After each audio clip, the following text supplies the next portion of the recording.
Përshëndetje zoti Blushi. Përshëndetje Ministeriut e Libra. Mirë se ju gjeta.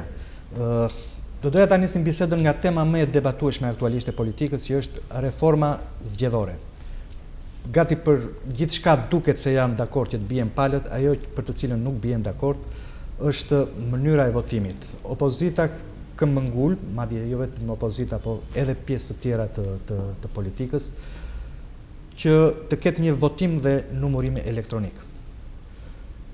Ju mendoni se është e realizueshme teknikisht kjo? Sepse qeveria thotë domun që e diskutojmë, por mund të jetë një aventurë, mund të jetë një e papritur. E para duhet të them që ne besojmë që të dyja palët, pra partitë e vjetra, Rilindja, PD-ja dhe LSI-ja e kanë sabotuar me qëllim reformën zgjedhore. Nuk ishte pse vinte me kaq urgjencë, dhe kjo temë bëhej kaq e nxehtë 4-5 muaj para zgjedhjeve, kur Parlamenti ka ndërtuar një komision të reformës zgjedhore që në muajin qershor. Afari i cili skadoi në dhjetor, mbasi komisioni ishte mbledhur vetëm një herë dhe nuk ishte paraqitur asnjë amendament. Ne nuk jemi antar të komisionit për fat keq. Janë, e thash, Rilindja, PD dhe LSI-ja. Nuk paraqiten asnjë amendament dhe e shuan komisionin. Ne ishim një nga palët që e hapëm apo rihapëm këtë temë, duke thënë pikërisht këtë gjë, që të dy palët e sabotuan. Pse kanë interes të sabotojnë? Rilindja dhe edhe PD-ja. E di pse? Sepse kanë komisioner, pra kanë numërues. Është vendi i vetëm në Evropë, edhe ndoshta më i çuditshëm në botë, në kuptimin elektoral, dhe jo vetëm në kuptimin elektoral, po flas për këtë rast, kur kundërshtari numëron votat e kundërshtarit. Pra nëse shkojmë në një garë, ti numëron votat e mia. Ndoshta parimi check and balance. Jo, absolutisht. Kjo si mundet kur hyn në një garë 20, 30, 50, 60 partisë në rastin jon, duhet të jenë kushtet barabarta. Unë nuk po them që të gjitha partitë, të vogla, të vjetra apo të më të mëdha që kanë më shumë deputet, të kenë komisioner apo numërues. Kjo është e pamundur. Po mund të ketë një trup elektorale të paanshme. Kush mund të ishte kjo? Ka shumë formule. Avokat, jurist, prokuror, gjyqtar, në punë civil, ti emëroj shteti ose gjyqtar të ndershëm që emërohen me short. Po numëruesit partijak, pra, nëse shkojmë zgjedhje nesër, votat e gjithë Shqipërisë të kundërshtarë për atyre që duan të arrëzojnë qeverinë, i numëron qeveria. Ku ndodh kjo? Kjo nuk ndodh asgjë sekundi. Pra kjo është sistemi deformuar. Kjo është arsye që duke pasur numërues si PD-ja, si Rilindja, si LSI-ja, sabotuan reformën zgjedhore. Shkurtimisht duhet të them që administrimi elektronik është plotësisht i mundshëm. Nuk thënë detyrimisht votim, kjo është një çështje për tu parë, pavarësisht se koha po skadon dhe për shkak kohës, ndoshta nuk ka për tu bërë, por numërimi elektronik i votave është plotësisht i mundshëm. Është kosto më e ulët se të paguash rreth 3-4 komisioner edhe nuk e di se sa 500 numërues. Është kosto më e ulët. Është më e sigurt. Keni pasur një robot, një makinë që numëron fletët e votimit. Atë nuk e zë gjumi, ati nuk i hahet picë apo hamburger në drek, ai nuk korruptohet sepse nuk i jep dot 50.000 lekë edhe 100.000 lekë, edhe i thua që nëse ti numëron votat e mia mirë, nesër do të bëj drejtor dogane. Ai nuk ka etje se nuk pi ujë. Ai punon vetëm me energji dhe nuk i njeh palët. Është i pavarur nga palët roboti. E pse kjo nuk bëhet? Pse nuk bëhet? Koha është plotësisht e mjaftueshme. Unë kam konsultuar me ekspertë, të cilët thonë se për 75 ditë mund të zbatojnë një sistem numërimi elektronik të votave barazitist, që është plotësisht sistemi në vetvete mund të jetë fair, mund të jetë i ndershëm. Kjo është çështje emancipimi rreth parë, çështje emancipimi. Por ai ka Shqipëria një infrastrukturë të tillë zoti Blushi. Çfarë mungon Shqipërisë? Mund të ikin dritat, Po pse kur ikin dritat numërosi ç'a bën? A mund të ma thoni, a numërohen dritat kur a numërohet vota kur nuk ka drita në palestër? Numërosi i PD-s edhe i PS-s ç'a bën në atë moment? Vazhdon numëron, edhe ai ndërpret punën. Ku është ndryshimi këtu? Se drita punon, edhe numërosi numëron me dritë, edhe makina numëron me dritë. Ky është argument banal, të cilin unë nuk e pranoj. A mendoni se numërosi vazhdon punon me qiri? Opozita u fut në një Përkundër se numërosi në ora 12 thot, a mund të iki pak fle? Në ora 8 mëngjesit thot, a mund të ha mëngjes? Makina nuk e thot këtë gjë. Makina nuk flet, vetëm numëron dhe nuk llogarit. Ky është ndryshimi mes makinës dhe numërosit. Numërosi llogarit Makina numëron. Ne na duhet dikush që numëron. Llogaria do thotë që kam pak vota, duhet marr edhe sa të tjera. Pse s'bëhet? Është totalisht e mundshme, kaq. A mendoni se opozita u fut në një lloj kurthi, nëse keni parasysh reformën në drejtësi që u mor shumë kohë parlamenti, dekriminalizimi gjithashtu dhe lamënjan reformën elektorale? Unë nuk dua të komentoj opozitën sepse nuk e konsideroj opozitë, e konsideroj një pjesë të pushtetit. Ne po përpiqemi ndërtojmë një opozitë. Libra është një opozitë dhe ka dalë në opozitë me qëllim, me vullnet lirë. Kurse PD-ja, që konvencionalisht quhet opozitë, ka dalë në opozitë në mënyrë detyruar. Ishte në pushtet, shqiptarët e votuan kundër, dolën në opozitë. Është opozitë e pavullnetshme. Ne jemi opozitë e vullnetshme. Pavarësisht se sot kemi vetëm 2 numra në parlament, e nuk kemi parti e vjetër që kemi qenë pushtet për 20 vjetësh. Unë dhe zonja Afizi që jemi dy nga themelues të Librës, ne kemi dalë në opozitë në mënyrë të vullnetshme. Mund të ishim pushtet, erdhën në pushtet në vitin 2013, dolën në mënyrë të vullnetshme për çfarë? Për bindjet tona. Kjo e ndryshon cilësisht opozitën tonë me opozitën e PD-s. Tani them 2 fjalë për opozitën e PD-s. Unë nuk do të komentoj hutimin e tyre. As faktin që i lëshojnë dhe i trajtojnë kauzat në mënyrë sistematike. Cilat kauza kanë trajtuar? Të gjitha kauzat. Kauza themelore e një opozite është kauza e zgjedhjeve të lira. Këtë PD-ja trajtoi për shkak se është e pabesueshme dhe përfshi edhe qeverinë, edhe rilindjen, edhe qytetarët e Shqipërisë i thonë kur ti kërkon votim elektronik, pse nuk e bëre dot para kur ishte pushtet vet? Kërkon numërim elektronik, pse nuk e bëre para 3 vjetësh? Sigurisht ky nuk është argument terminal. Edhe nëse se kanë bërë, kjo nuk do thotë që mos bëhet prap. Por për këtë shkak, opozita e PD-s flas, është totalisht jo e besueshme. Edhe për këtë arsye, trajtoi dhe kauzën e zgjedhjeve. Nuk ka fuqinë të kapet dhe të mas një kauze sepse është e pabesueshme. Qytetarët e Shqipërisë nuk i besojnë. Dhe një kriza më të madhe e Shqipërisë është kjo. Çdo vend ka problem me qeverinë. Siç ka thënë Regani, qeveria është problemi. Në Shqipëri nuk kemi një problem. Kemi 2 probleme. Qeveria është problemi dhe opozita është problemi, sepse askush në Shqipëri nuk do që opozita të thënë në pushtet. Po pse çfarë duhet bëjë opozita? Mos ndoshta ju keni ndërmend ato opozitën e viteve 98, 99, jo, unë kam ndërmend opozitën time. Që hidhte Molotov në godinat e qeverisë, çfarë mund të bëjë opozita? Opozitën time. Nuk kam ndërmend këtë opozitë. Për këtë opozitë mund të them atë që thash. Nga muaji qershor deri muajin dhjetor, për 6 muaj, kur Komisioni Reformës Zgjedhore skadoi, bilanci i tij ishte 1 mbledhje dhe asnjë amendament. Pra kjo është opozita. Ju thoni që kjo opozitë nuk kishte kauza, por në fakt provokoi një nga kauzat më të rëndësishme politike të këtij 4 vjeçari, që është dekriminalizimi. Arriti të imponohet shumicës dhe gjithë politikës të aprovojë një ligj i cili ka filluar të japë efektet e veta. Po unë nuk jam këtu për të bërë tablon sinoptike të opozitës. Opozita është po kaq, siç koha po e provon, po kaq bashkëfajtore në futin e njerëzve me rekorde kriminale në parlament saç është rilindja. Unë kam përshtypjen janë një mashtap që quhet, kanë një ngjyrë, kanë një kualitet, kanë një bilanc. Është një bilanc që shqiptarët do shkojnë në zgjedhje besoj për ta përmbysur, sepse konsiderojnë njësoj si opozitën e sotme si qeverinë e sotme.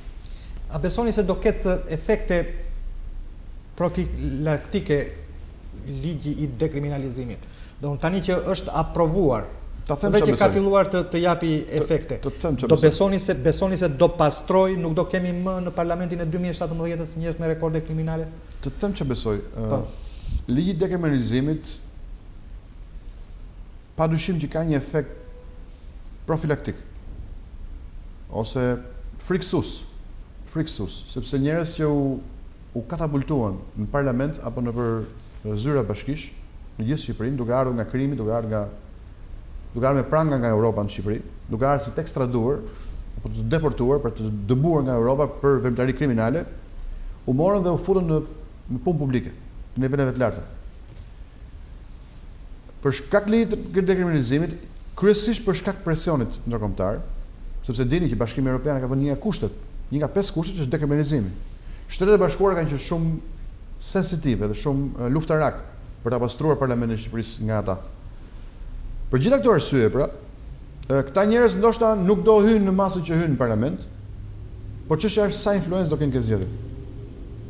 Pra, mos jesh deputet, nuk kandidon më në Lezhë, por në fakt në Lezhë. Ke në dorë gjithë policinë. Ke në dorë gjithë administratën. E mbron prefektin. E mbron edhe gjithë zëvendëson. E mbron gjithë mësuesit. E mbron gjithë rrojet e spitalit. Ke në kontroll gjithë fushat me kanabis. A funksionon ligji i dekriminalizimit?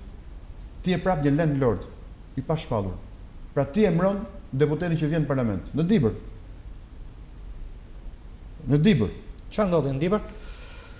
Unë ja u shpjegoj çfarë ndodhi në Dibër. Në Dibër, të gjitha gjasat janë që njerëz me rekorde kriminale do kandidojnë familjarët e tyre, për të thënë që familjari nuk marr përgjegjësi për rekordet e babait apo për. Dhe është normale se s'ka përgjegjësi kolektive e nuk ka përgjegjësi trashëgueshme. Por gjithë punën të rrend do e bëj dikush që ka rekord kriminal, që kontrollon policinë, kontrollon shtetin, kontrollon emërimet, edhe ka dekriminalizim këtu. Absolutisht. Di raste, edhe ju dini raste pafund, kur talën në lord dhe Shqipëria është kthyer në feud. Është feudi i Shkodrës, feudi i Lezhës, feudi i Dibrës, që po e merri parti e vogël. Feudi i Durrësit, feudi i Elbasanit, ishte feudi i Vlorës, po ai u shpall grup armiqësor nga Rilindja, ishte feudi i Vlorës, më i madh bile. Ky ishte rajoni, ishte zonën e parë operative. Ishte rajoni i parë operativ. Po. Dhe aty gjithçka kontrollohej nga një njerëz. Për arsye që s'ja vlen të merrem, por feud ekziston. Ose do zëvendësohet nga dikush tjetër. Shqipëria pra është kthyer në një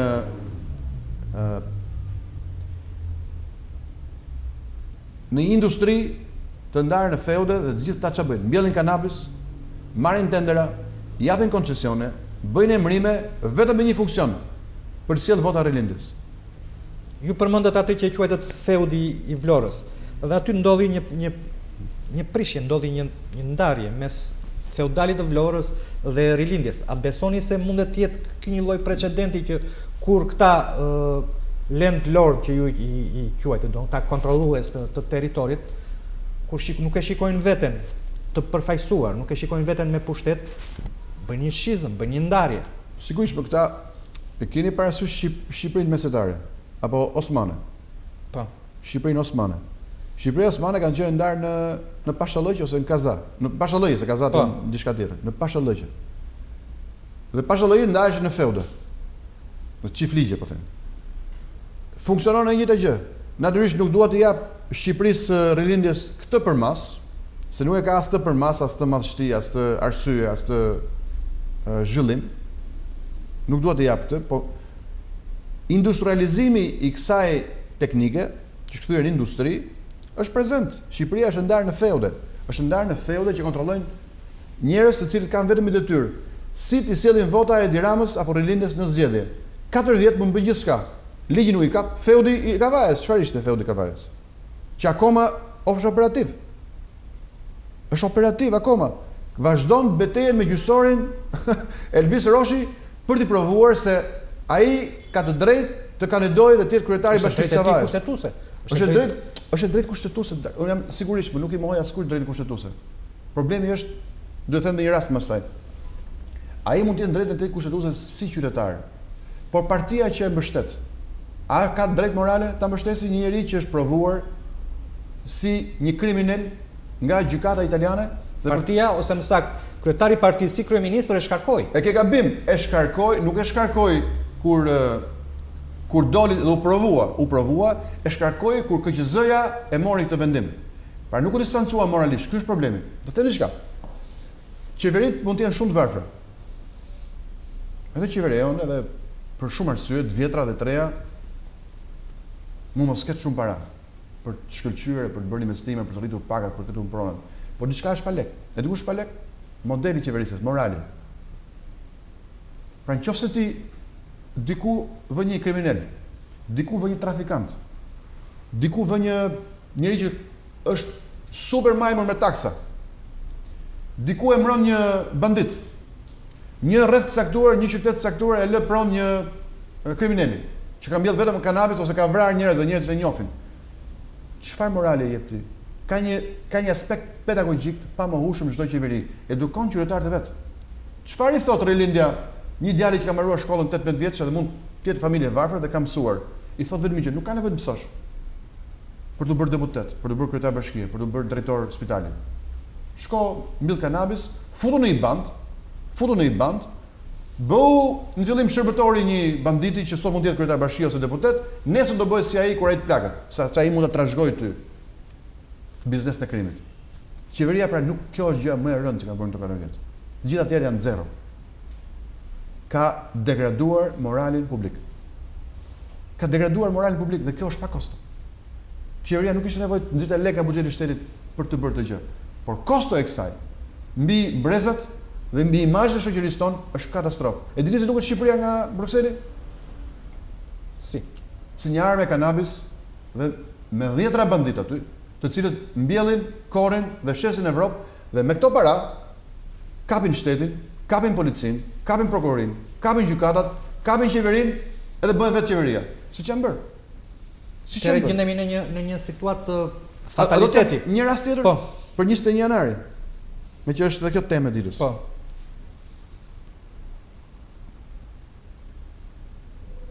Natyrisht që unë besoj që 21 janari ishte i vrasje shtetërore. Sali Berisha i vrau në prit. E çështja e rënda jo vetëm shkeli ligjin, po shkeli edhe kodin.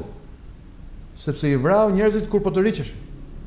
Vrasjet kanë ndodhur mbas dite kur njerëzit po të riqeshin nga kryeministri. Pra, ti e ke qelluar tjetrin kur ai po ikte, e ke qelluar me kurriz, edhe në kod. Edhe në kod të vjetra shqiptare kjo është e pa se ke vrarë përballë, ke vrarë kur ai po ikte.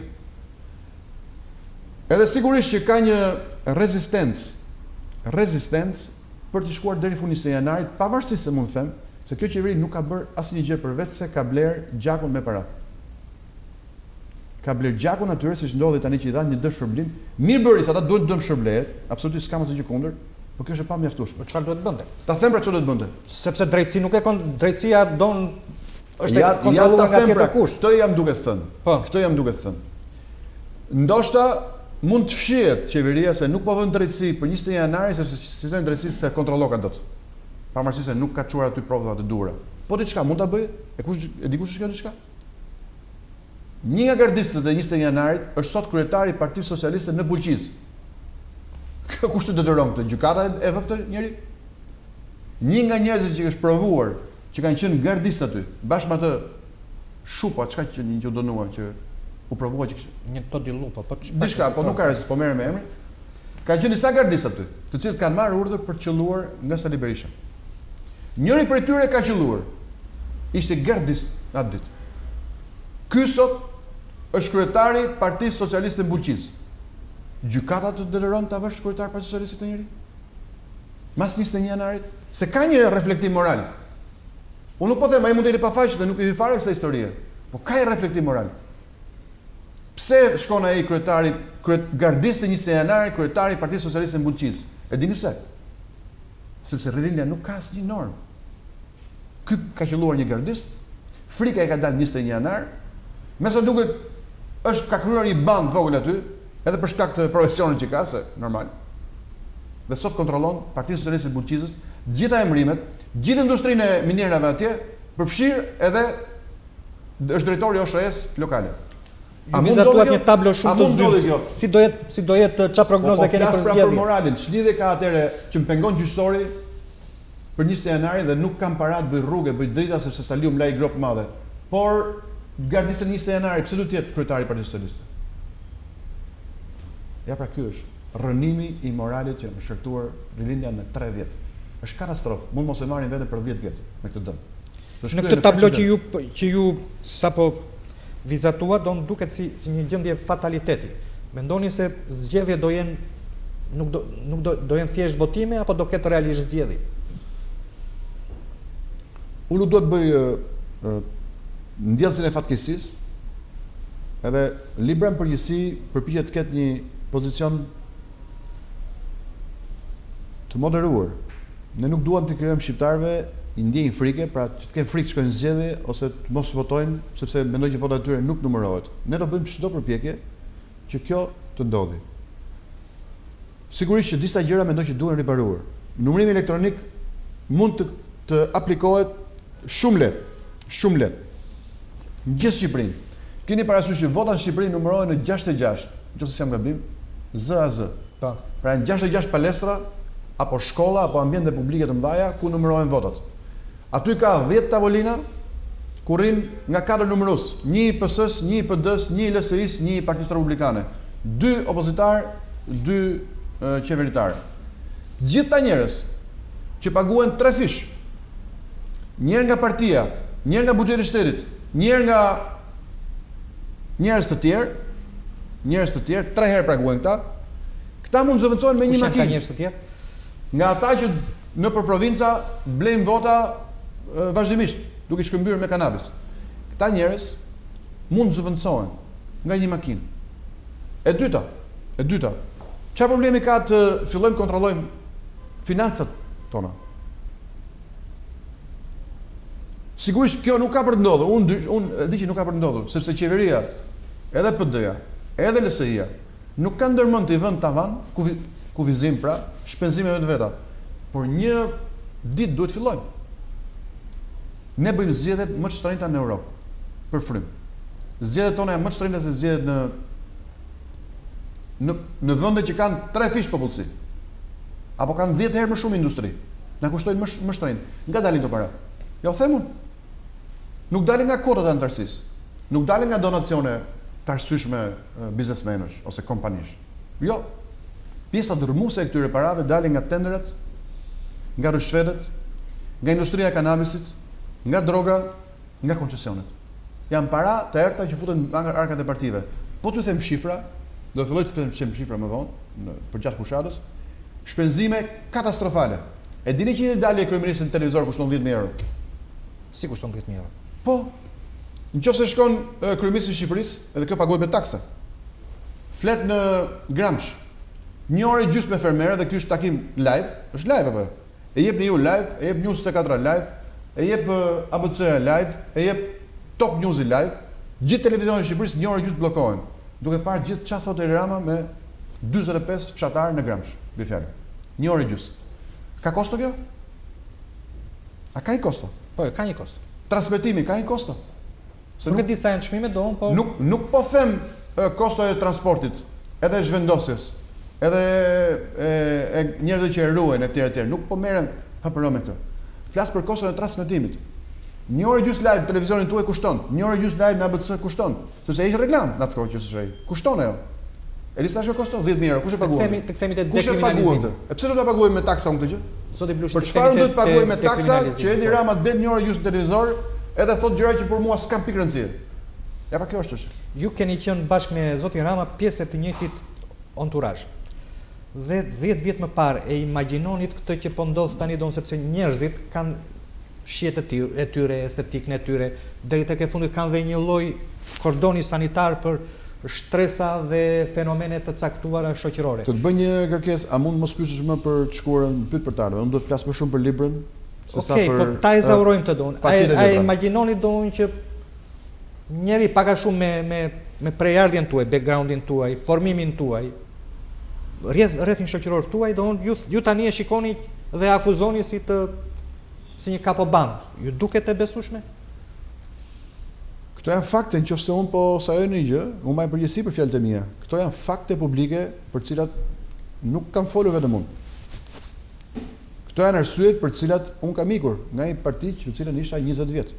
Edhe më vjen keq për gjithë socialistët dhe i ftoj ata te projekti jon. I ftoj të gjithë socialistët te projekti. Sepse kam bërë një ndarje dhe unë kam bërë një gjuetim të rilindjes në 3 vjet.